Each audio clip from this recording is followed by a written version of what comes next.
So, polygraphs are considered important primarily as tools to enhance security, assist criminal investigations, and encourage confessions by measuring physiological reactions like heart rate, blood pressure, and perspiration. So, let's move on to the parts and functions of the polygraph machine.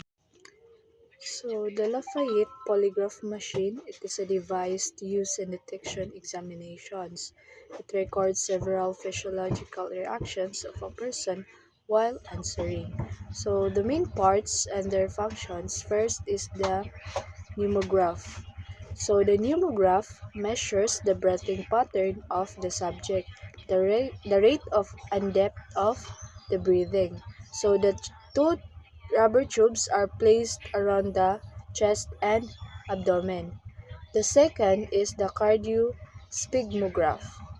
So this measures the blood pressure and the pulse rate. So works like a blood pressure cuff placed on the upper arm. Third is the galvanograph or the galvanic skin response. So it measures electrical conductivity of the skin or the sweat gland activity. So the electrodes are attached to the fingers or the palm.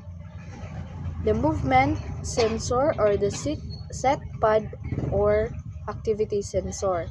So it detects the body movements of the subject during the test.